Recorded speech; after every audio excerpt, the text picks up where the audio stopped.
दोस्तों ये तो हम जानते हैं कि यूक्रेन और रशिया के बीच टेंशन्स थमने का नाम नहीं ले रही हैं। हालांकि कुछ दिन पहले रशिया के कुछ सोल्जर्स को उनकी मिलिट्री बेसिस पर वापस बुलाया गया था। तब पूरी दुनिया को लगा था कि शायद अब ये सब थम जाए, लेकिन असल में ऐसा कुछ नहीं हुआ। उल्टा यूएस इंटेलिजेंस एजेंसी के मुताबिक रशिया इस रीजन में अपने ट्रूप्स और भी ज़्यादा बढ़ा चुका है। यूएस प्रेसिडेंट ने भी लेटेस्ट कॉन्फ्रेंस में फिर वही बात दोहराई है कि रशिया यूक्रेन पर हमला करने की सभी तैयारियां कर चुका है और अब वो झूठी खबरें फैलाकर यूक्रेन पर कब्जा करने का बहाना ढूंढ रहा है। दोस्तों इसमें इन्वॉल्व मेजर पावर्स इन टेंशन्स को कम करने के बजाय अलग अलग देशों से उनके सपोर्ट की मांग कर रहे हैं। इसलिए आज कोई भी देश चाह कर भी इस क्राइसिस से मुंह नहीं मोड़ पा रहा है। इसलिए ये क्राइसिस बाकी देशों की तरह इंडिया के लिए भी एक बहुत बड़ा पॉलिटिकल टेस्ट बन चुका है। लेकिन ये डायलेमा आपको कुछ सुना सुना सा नहीं लगता? जी हाँ, ऐसा ही कुछ आज से 60 से 70 साल पहले भी हुआ था, जब पूरी दुनिया कोल्ड वॉर के चलते दो गुटों में बंट गई थी। तब भी इंडिया को यूएस और यूएसएसआर के बीच किसी एक को चुनना था, लेकिन तब इंडियन लीडर्स ने नॉन अलाइनमेंट की पॉलिसी का सहारा लिया। आज भी वही मंजर देखने को मिल रहा है। आज भी इंडिया एक बैलेंस्ड अप्रोच अपना रहा है, लेकिन कई स्ट्रेटेजिक एक्सपर्ट्स का मानना है कि यह अप्रोच इंडिया के फॉरेन पॉलिसी नैरेटिव के लिए एक बड़ा खतरा है। और वो ऐसा क्यों कह रहे हैं, ये हम आज के वीडियो में समझने की कोशिश करेंगे। तो आज के वीडियो में हम इसी क्राइसिस में इंडिया के रिस्पॉन्स को एनालाइज करेंगे और जानेंगे कि क्यों ये क्राइसिस इंडिया के लिए एक लूज लूज सिचुएशन है। तो चलिए शुरू करते हैं इस क्राइसिस में इंडिया के अभी तक के रिस्पॉन्स को समझने से। नमस्कार दोस्तों, मेरा नाम है आदर्श और स्वागत है आपका स्टडी IQ में।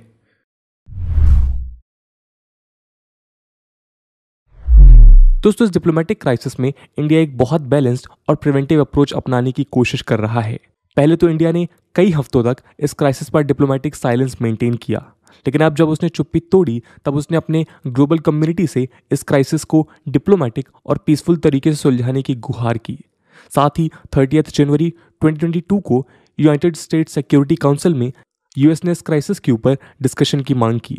जब इस पर वोट करने की बारी आई तो इंडिया ने इसे अब्सटेन कर लिया, यानी कि ना तो इसके फेवर में वोट किया और ना ही इसके अगेंस्ट। लेकिन इंडिया का ये कदम डिप्लोमेटिक एक्सपर्ट्स के लिए ज़रा भी सरप्राइजिंग नहीं था।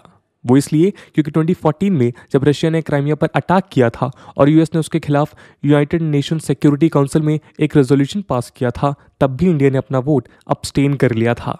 रशियन एनालिस्ट ने इंडिया के इस कदम को प्रो रशियन व्यू से देखते हुए इंडिया को शुक्रिया अदा किया है। लेकिन आपको बता दें कि इसी दौरान इंडिया ने चाइना में हो रहे विंटर ओलंपिक्स को भी बॉयकॉट किया, जहां पर रशिया यूक्रेन को लेकर अपने व्यू प्रमोट करने आया था। इसलिए इंडिया के इस बॉयकॉट को एक प्रो यूएस एंगल से भी देखा गया। लेकिन असल में इंडिया का ये स्टेप ना तो प्रो यूएस था और ना ही प्रो रशियन, बल्कि उसने किसी भी साइड्स को नाराज ना करते हुए एक सेफ ऑप्शन चूज किया। तो आप देख सकते हैं कि किस तरह आज जियोपॉलिटिक्स में कोई साइड ना लेना भी किसी न किसी की साइड लेने के बराबर ही है। खैर इतना ही नहीं, हाल ही में मेलबर्न में हुई क्वाड फॉरेन मिनिस्टर्स की मीटिंग के दौरान भी इंडिया ने इस मुद्दे को डिस्कस करने से साफ इनकार कर दिया, जिससे ये समझ आता है कि किसी एक ब्लॉक की साइड की बात तो दूर, बल्कि इंडिया इस मुद्दे पर खुलकर बात भी नहीं करना चाहता है। तो दोस्तों ये साइलेंस इंडिया के डायलेमा को चीख चीख कर बयां करता है। खैर जाहिर है कि कुछ लोग ये ज़रूर सोच रहे होंगे कि यूक्रेन ना तो इंडिया के साथ कोई बॉर्डर शेयर करता है और ना ही ये दोनों देश आपस में कोई खास संबंध रखते हैं, और तो और इंडिया यूक्रेन से लगभग 4000 किलोमीटर दूर बसा है। तो ऐसे में इंडिया को इस क्राइसिस से क्या खतरा है? लेकिन इस ग्लोबलाइज्ड और हाईली इंटरकनेक्टेड वर्ल्ड में इंडिया इस क्राइसिस से नहीं बच सकता है। और वो क्यों, आइए जानते हैं। दोस्तों इस सॉल्यूशन में इंडिया के लिए एक तरफ कुआं है तो दूसरी तरफ खाई। इंडिया के लिए क्राइसिस रशिया वर्सेस यूक्रेन नहीं है, बल्कि रशिया वर्सेस वेस्ट की है। इन दोनों के साथ ही इंडिया आज बहुत डीप स्ट्रेटेजिक टाइज शेयर करता है। इन सभी देशों की डेस्टिनी आपस में इस तरह गुथी हुई है कि इंडिया आज किसी भी ब्लॉक की नाराजगी लॉन्ग टर्म में अफोर्ड नहीं कर सकता है। हालांकि कोल्ड वॉर के दौरान तो इंडिया ने नॉन अलाइनमेंट की पॉलिसी के तहत दोनों में से किसी भी एक साइड को पिक करने से मना कर दिया था, लेकिन आज ऐसा मुमकिन नहीं है। आज रशिया यूएसएसआर के कंपैरिजन में इकोनॉमिकली और मिलिटरीली बहुत वीक है। साथ ही 1991 के बाद इंडिया और यूनाइटेड स्टेट्स के संबंध पहले से बहुत बेहतर हुए हैं। आज ये दोनों देश स्ट्रैटेजिक एलाइज हैं और ये दोनों एक्टिवली इंडो पैसिफिक थिएटर में क्वाड जैसी ग्रुपिंग्स के साथ मिलकर चाइना के राइज को कंटेन कर रहे हैं। वहीं यूरोपियन यूनियन भी इंडिया का 3rd लार्जेस्ट ट्रेडिंग पार्टनर है। इसके अलावा आज इंटरनेशनल स्टेज पर इंडिया का इन्फ्लुएंस भी बढ़ रहा है।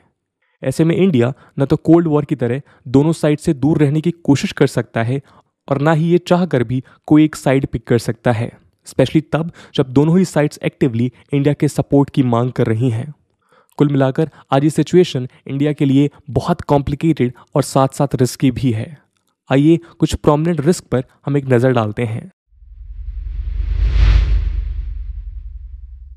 दोस्तों, रशिया काफ़ी लंबे समय से इंडिया का एक टाइम टेस्टेड और रिलायबल पार्टनर रहा है।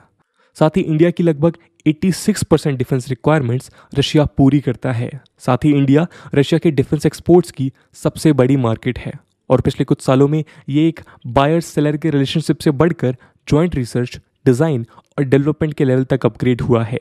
BrahMos cruise missile, 5th generation fighter aircraft और मल्टी रोल ट्रांसपोर्ट एयरक्राफ्ट का जॉइंट डेवलपमेंट इस ट्रेंड के बेस्ट एग्जाम्पल्स हैं।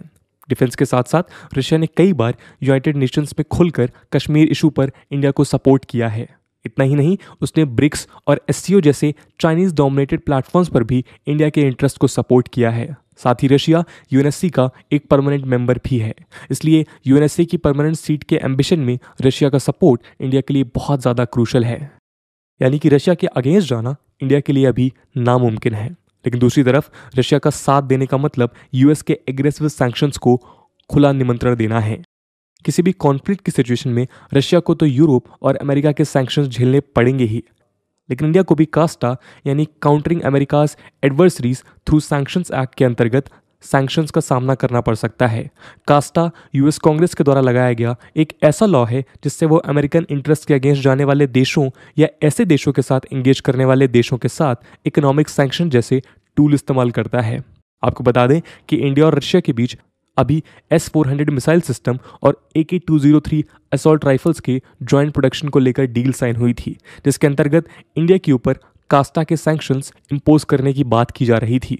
तो अगर इंडिया रशिया के सपोर्ट में आता है तो इंडियन इकोनॉमी को भी इस तरह के सैंक्शंस का सामना करना होगा।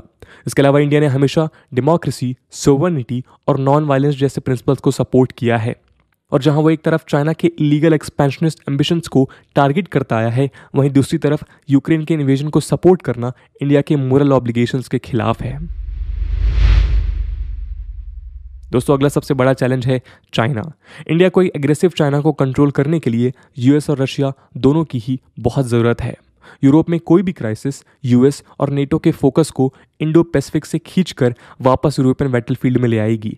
इसी चीज़ का फ़ायदा उठाकर चाइना साउथ चाइना सी और इवन इंडिया चाइना बॉर्डर पर अपनी हॉस्टाइल एक्टिविटीज़ फिर से शुरू कर देगा। यानी कि ये इंडिया के स्ट्रैटेजिक और सिक्योरिटी कंसर्न्स के लिए एक बड़ा खतरा है। इसके अलावा यूएस सैंक्शंस के चलते रशिया चाइना के ऊपर और भी ज़्यादा डिपेंडेंट हो जाएगा।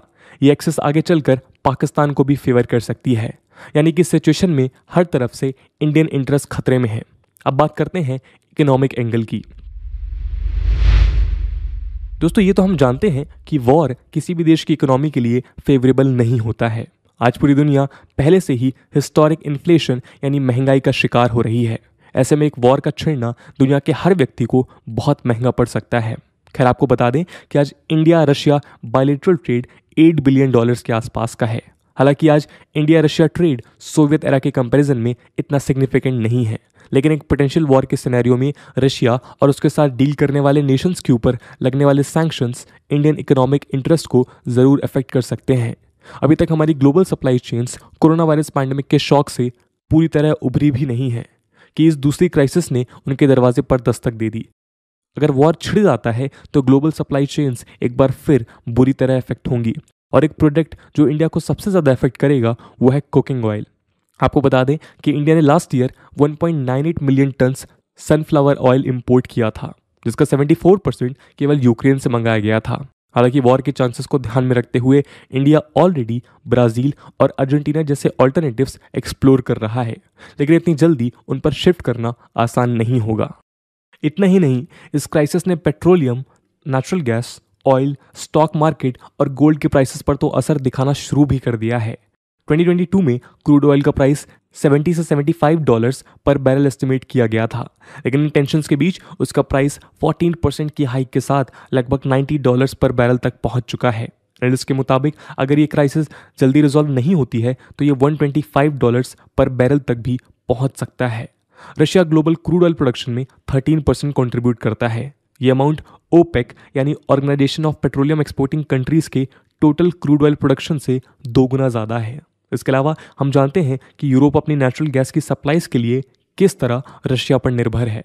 यूरोप की 40% और पूरे विश्व की 20% नेचुरल गैस रशिया से आती है। आपको बता दें कि प्रेसिडेंट पुतिन की रिसेंट विजिट के दौरान इंडिया और रशिया के बीच भी नेचुरल गैस डील साइन हुई थी, जिसमें इंडिया ने रशिया से $25 बिलियन ऑफ गैस खरीदने का फैसला किया था।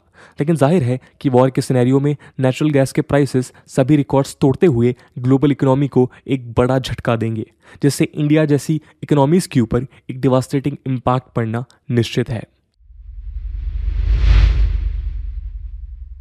तो दोस्तों, अब आप देख सकते हैं कि किस तरह इंडिया के लिए ये वॉर एक लॉस सिचुएशन है।